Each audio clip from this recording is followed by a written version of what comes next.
મોહરમ પર્વ પહેલા ડીવાયએસપીની અધ્યક્ષતામાં હિન્દુ તેમજ મુસ્લિમ આગેવાનો સાથે શાંતિ સમિતિની મહત્વપૂર્ણ બેઠક યોજાઈ હતી. અંકલેશ્વર શહેર એ ડિવિઝન પોલીસ મથક ખાતે આગામી મોહરમ પર્વને લઈને શાંતિ સમિતિની મહત્વપૂર્ણ બેઠક યોજાઈ હતી. આ બેઠકની અધ્યક્ષતા ડીવાયએસપી ડોક્ટર કુશલ ઓઝાએ કરી હતી. આગામી તારીખ 5 અને 6 જુલાઈના રોજ મુસ્લિમ સમાજ દ્વારા મોહરમ પર્વની ઉજવણી કરવામાં આવનાર છે. ત્યારે આ પર્વની શાંતિપૂર્ણ ઉજવણી માટે પોલીસ તંત્ર દ્વારા બેઠકનું આયોજન કરવામાં આવ્યું છે. આ બેઠકમાં હિન્દુ તેમજ મુસ્લિમ સમાજના આગેવાનો સાથે વિસ્તૃત ચર્ચા વિચારણા કરવામાં આવી હતી. પોલીસ તંત્ર દ્વારા સર્વ સમાજના આગેવાનોને તહેવારની શાંતિપૂર્ણ ઉજવણી કરવા માટે અપીલ કરવામાં આવી હતી. આ બેઠકમાં પીઆઈ પીજી ચાવડા તેમજ શહેર ભાજપ પ્રમુખ ધર્મેન્દ્ર પુષ્કરના, મુસ્લિમ સમાજના યુવા આગેવાન વસીમ ફડવાલા સહિત અન્ય આગેવાનો તેમજ પોલીસ જવાનો હાજર રહ્યા હતા. જેકેસિંહ ગુજરાતી સાથે કેતન મહેતા, ભરૂચ.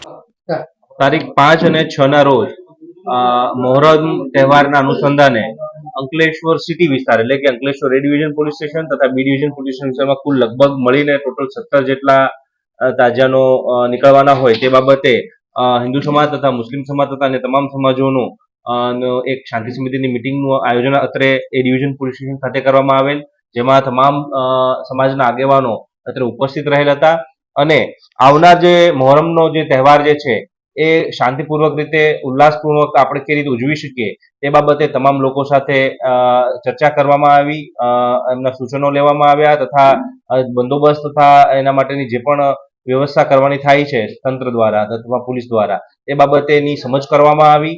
જેટલી પણ સેન્સિટિવ અને સંવેદનશીલ બાબતો હતી તે તેમને કન્વે કરવામાં આવી, જેમાં ખાસ કરીને ડ્રોનનો ઉપયોગ, ડીજે, હથિયાર વગેરે વગેરે તથા રૂટ આ બાબતેની ગહન ચર્ચા કરવામાં આવી તથા તેમના જરૂરી સૂચનો લઈ તેને સારામાં સારી રીતે આ તહેવારની ઉજવણી થઈ શકે તે બાબતે ઉકેલ લાવવા માટેનો પ્રયત્ન કરવામાં આવ્યો.